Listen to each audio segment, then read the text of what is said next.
പെരിയ കേസിൻ്റെ പ്രാഥമികമായിട്ടുള്ള വിശദീകരണം കോടതിയിൽ നിന്നും പുറത്തു വന്നിരിക്കുകയാണ്. പക്ഷേ വിധിന്യായം പൂർണ്ണമായും പുറത്തു വന്നു കഴിഞ്ഞിട്ടില്ല. വെള്ളിയാഴ്ച കോടതി അതിനുവേണ്ടി നിശ്ചയിച്ചിരിക്കുകയാണ്. അപ്പോൾ വെള്ളിയാഴ്ചയാണ് ആ കേസിൻ്റെ വിധി വരിക. ഇവിടെ CBI കോടതിയുടെ വിധിയെല്ലാം അന്തിമമാണെന്ന് ആർക്കും പറയാൻ സാധിക്കില്ല. ഇനിയും കോടതികളുണ്ട്, നിയമങ്ങളുണ്ട്.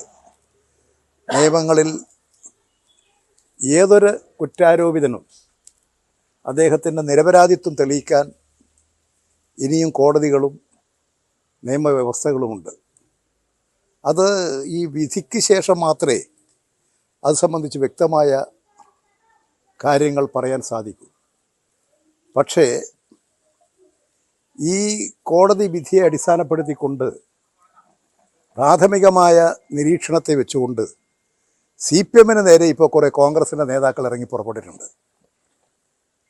ആ കോൺഗ്രസ് നേതാക്കൾ മനസ്സിലാക്കേണ്ടത് അവർ ചെയ്തുകൊണ്ടിരിക്കുന്നത് ഈ പെരിയയും പരിസര പ്രദേശങ്ങളിലും കുറേ കാലമായി കോൺഗ്രസ് നടത്തിക്കൊണ്ടിരിക്കുന്ന അക്രമ പ്രവർത്തനങ്ങളെ മറച്ചു വെക്കാനാണ്. രണ്ടാമത്തെ കാര്യം, ഇതിന് തൊട്ടടുത്താണ്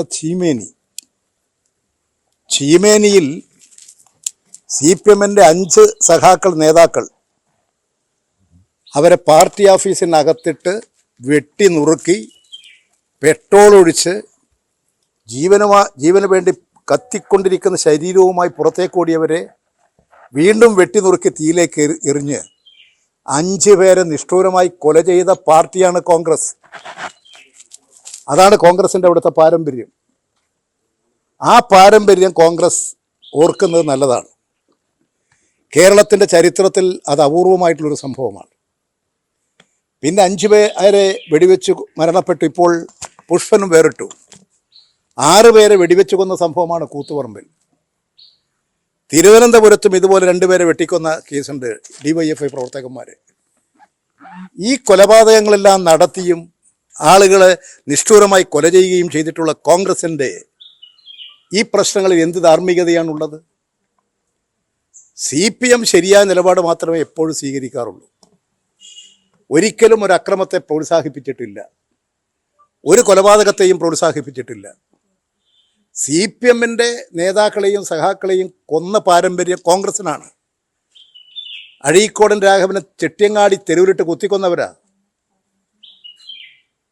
CPM-ൻ്റെ MLA നിലമ്പൂരിൽ വെടിവെച്ച് കൊന്നവരാ കോൺഗ്രസ്സുകാർ. ഇങ്ങനെ എത്ര സംഭവങ്ങളുണ്ട്. ഈ കൊലപാതകങ്ങളും അക്രമങ്ങളും കോൺഗ്രസ് അവസാനിപ്പിച്ചാൽ അവരോടൊപ്പം നിന്ന് അക്രമങ്ങൾ സംഘടിപ്പിക്കുന്ന മറ്റൊരു കൂട്ടരാണ് BJP. അക്രമം കേരളത്തിൽ ഉണ്ടാകില്ല.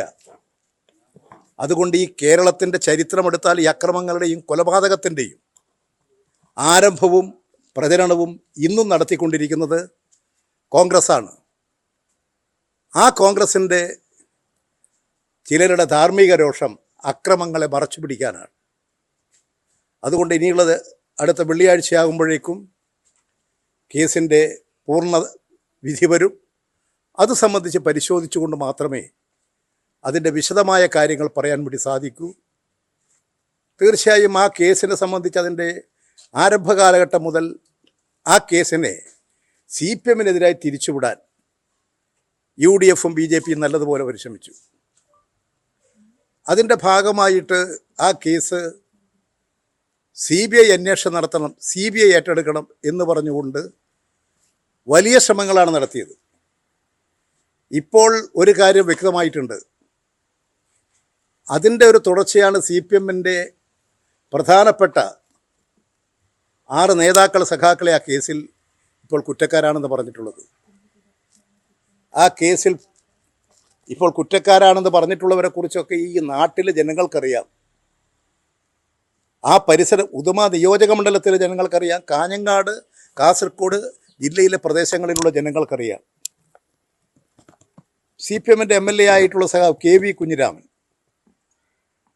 അത്തരത്തിലുള്ള നേതാക്കളെ ഇതിൽ ഉൾപ്പെടുത്തി രാഷ്ട്രീയമായി ഈ കേസിനെ മാറ്റി തീർക്കാനാണ് CBI-യെ ഉപയോഗിക്കുന്നത് എന്ന് അന്ന് ഞങ്ങൾ ഉയർത്തി പറഞ്ഞിട്ടുള്ളതാണ്.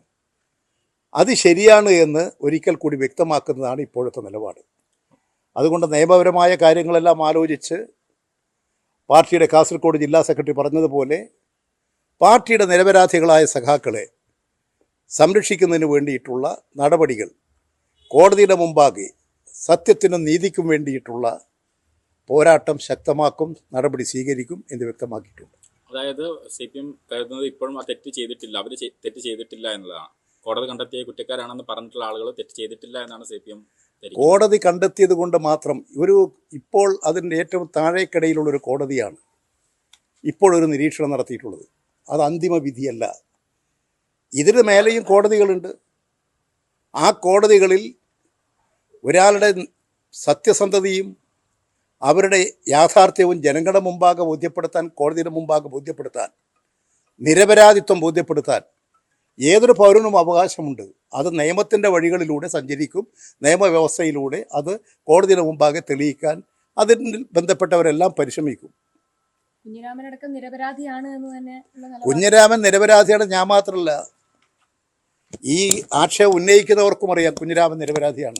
കോടതി കണ്ടെത്തിയിരിക്കുന്നത് രണ്ടാം പ്രതിയെ ബലമായി കോടതി കണ്ടെത്തും. കോടതി കണ്ടെത്തുന്നത് കോടതിയുടെ മുമ്പിൽ വരുന്ന തെളിവുകൾ വെച്ചുകൊണ്ടാണ് കോടതി പറയുക. ആ വിധി അന്തിമമല്ല. ആ വിധിയുടെ മേലെ ഇനിയും നിരപരാധിത്വം തെളിയിക്കാൻ കുറ്റക്കാരാണെന്ന് പറയുന്നവർക്കും അവകാശമുണ്ട്. അവർക്കതിനുള്ള സാഹചര്യങ്ങളുണ്ട്. അത് നീതിന്യായ വ്യവസ്ഥയുടെ മുമ്പാകെ അവരവരുടെ നിരപരാധിത്വം തെളിയിക്കും. രാഷ്ട്രീയ കൊലപാതകമല്ല എന്ന് പറഞ്ഞ് ഇനി അംഗീകരിക്കാൻ സാധിക്കില്ലല്ലോ.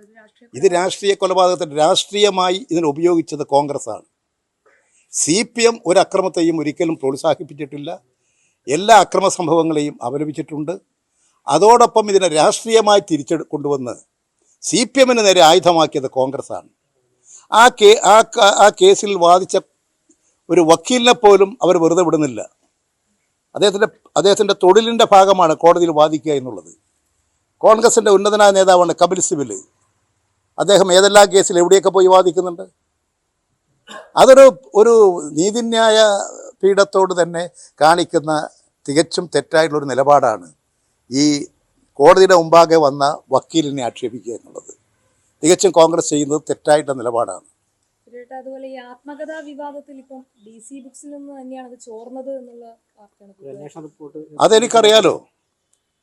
അത് DC ബുക്സിൽ നിന്ന് തന്നെയാണ് ചോർന്നത്. ഞാൻ അന്നേ പറഞ്ഞൊരു കാര്യമാണ്. ഞാൻ എഴുതിക്കൊണ്ടിരിക്കുന്നൊരു പുസ്തകം നാളെ പ്രകാശനം ചെയ്യുന്നു, രാവിലെ 10 മണിക്ക് പ്രകാശനം ചെയ്യുന്നു എന്ന് അവരുടെ ഫേസ്ബുക്ക് പോസ്റ്റിലാണ് കാണുന്നത്. എന്ത് ധിക്കാരവും അഹന്തയുമാണ് കാണിച്ചത്. ഞാൻ ആരെയെങ്കിലും അധികാരപ്പെടുത്തിയിട്ടുണ്ടോ?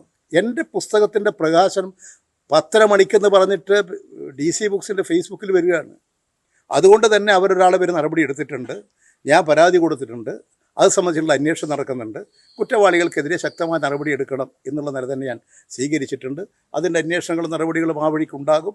തീർച്ചയായും സത്യസന്ധമായ കാര്യങ്ങൾ തന്നെയാണ് ഇപ്പോൾ അന്വേഷണത്തിൽ ഒഴിവാക്കപ്പെട്ടിട്ടുള്ളത്. DC ബുക്കിൽ നിന്നാണ് ചോർന്നതെന്ന് പറയുമ്പോഴും അവർക്കത് എവിടെ നിന്ന് കിട്ടിയെന്നൊരു ചോദ്യം ഉണ്ട്. അത് കിട്ടിയതും എല്ലാവർക്കും അറിയാം. അതിനൊന്നും പിന്നെ അതിൻ്റെ അധികം അങ്ങ് ദൂരത്ത് പോകേണ്ട കാര്യങ്ങളില്ല. അതെങ്ങനെയാണ് അവർ ചോർത്തിയെടുത്തത്, എങ്ങനെയാണ് വശപ്പെടുത്തിയത് എന്നുള്ള കാര്യങ്ങളും അന്വേഷണ ഉദ്യോഗസ്ഥന്മാർക്ക് വ്യക്തതയുണ്ട്. അതുകൊണ്ടാണ് അവരിൽ നിന്നാണ് ചോർന്നത് എന്ന് പറയാൻ കാരണം. അല്ലാതെ അതിൻ്റെ അന്വേഷണ റിപ്പോർട്ടിലുണ്ടതല്ല. അത് പുറത്തു വരുമ്പോൾ നിങ്ങൾക്ക് കൂടുതൽ വ്യക്തമാക്കാൻ കഴിയും. അത് ഞാനത് വെളിപ്പെടുന്നതിനേക്കാളും അന്വേഷണത്തിൻ്റെ ഭാഗമായി കണ്ടെത്തി അവർ പറയുന്നതായിരിക്കും ശരി. എന്തുകൊണ്ടാണ് അങ്ങനെ ഒരു ഇങ്ങനെ സമൂഹത്തിൽ അല്ലെങ്കിൽ പുറത്ത് ഇങ്ങനെ ഒരു പ്രതീതി ജനിപ്പിക്കാൻ അവർ ശ്രമിച്ചത്, പ്രത്യേകിച്ച് ഇലക്ഷൻ്റെ ദിവസം തന്നെ? അത് രാഷ്ട്രീയ ഗൂഢാലോചനയാണ്. ആ ഗൂഢാലോചനയിൽ DC ബുക്സും പങ്കാളിയായി എന്നുള്ളതാണ് ഞാൻ മനസ്സിലാക്കുന്നത്. കാരണം കഴിഞ്ഞ തെരഞ്ഞെടുപ്പിൻ്റെ ഘട്ടത്തിൽ, പാർലമെൻറ്റ് തെരഞ്ഞെടുപ്പിൻ്റെ ഘട്ടത്തിൽ ഇതുപോലെ ഒരു 1.5 വർഷത്തിന് മുമ്പ്, അതിനും തെരഞ്ഞെടുപ്പിന് 1.5 വർഷത്തിന് മുമ്പാണ് BJP നേതാവ്, ഒരു കേന്ദ്രമന്ത്രിയായിട്ട് ജാവേദ് ഖർ ഞാനുള്ള സ്ഥലത്ത് എന്നെ പരിചയപ്പെടാൻ വരുന്നത്. 5 മിനിറ്റ് കൊണ്ട് ഞങ്ങൾ പിരിച്ചു. ആ വാർത്ത എന്താ ജാവേദ് ഖറുമായി ഇപ്പം ചർച്ച നടത്തിയിരിക്കുന്നു എന്ന മട്ടിലുള്ളൊരു തോന്നൽ സൃഷ്ടിക്കാൻ തെരഞ്ഞെടുപ്പ് ദിവസം വാർത്ത പ്രചരിപ്പിച്ചു. അന്ന് മാധ്യമങ്ങളെല്ലാം ഉപയോഗിച്ചുകൊണ്ട് സംഘടിതമായൊരു നീക്കമായിരുന്നു. അത് മാധ്യമങ്ങൾക്ക് അറിയാമായിരുന്നു.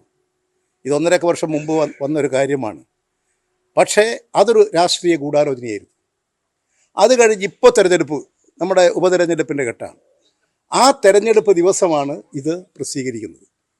അതും ഇത്തരത്തിൽ പുസ്തകങ്ങളൊക്കെ ചോർത്തി വാർത്തയുണ്ടാക്കുന്ന ഒരു രാഷ്ട്രീയ ഗൂഢാലോചന തന്നെയാണ്. ആരായിരിക്കും ആ ഗൂഢാലോചനയിൽ DC ബുക്സിനെ ഉപയോഗപ്പെടുത്തി DC ബുക്സും അതിൽ പങ്കാളികളായി എന്നുള്ളതാണ് ഇപ്പോൾ ഞാൻ മനസ്സിലാക്കുന്നത്. അത് സംബന്ധിച്ച് വിശദമായ അന്വേഷണങ്ങളും നടപടികളും ഉണ്ടാകും. ആരെങ്കിലും പിന്നിൽ ആരാണെന്നുള്ളത് കൂടി പുറത്തു വരുമോ? അല്ല, അതൊക്കെ അന്വേഷണത്തിൽ മനസ്സിലായാൽ പോരെ. ജയരാജേട്ടൻ ആരെങ്കിലും എനിക്കുള്ള സംശയം, ഞാൻ ഒരു തരത്തിലും സംശയത്തിൻ്റെ ആനുകൂല്യങ്ങൾ കൊടുക്കുന്നില്ല. ഞാൻ പറയുന്ന കാര്യം വസ്തുനിഷ്ഠമായിരിക്കണം, യാഥാർത്ഥ്യമായിരിക്കണം. അതെനിക്ക് കർക്കശമായ നിലപാടുള്ള ഒരാളാണ് ഞാൻ. അതുകൊണ്ട് ഞാൻ പറയുന്ന കാര്യങ്ങളിൽ എനിക്ക് പൂർണ്ണമായ വസ്തുതകളും കാര്യങ്ങളും നിങ്ങളെ മുമ്പിൽ അവതരിപ്പിച്ചുകൊണ്ടേ ഞാൻ പറയും. എന്തുകൊണ്ടാണ് ജയരാട്ടൻ മാത്രം ഇങ്ങനെ ടാർഗറ്റ് ചെയ്യപ്പെടുന്നത്? അത് നിങ്ങളൊന്ന് ആലോചിക്കുന്നത് നല്ലതാണ്. പിന്നെ ഈ മാങ്ങയില്ലാത്ത മരത്തിൻ്റെ മേൽ ഈ മാമ്പഴത്തിന് വേണ്ടി ആരെങ്കിലും എറിയൂ? അതുകൊണ്ട് മാങ്ങയുള്ള കൊമ്പത്തെ എറിയൂ. CPM-നെ തകർക്കാൻ അവർ കണ്ടുപിടിച്ചൊരു വഴിയാണത്. അതവർ ഉപയോഗിക്കുന്നു. ശരി.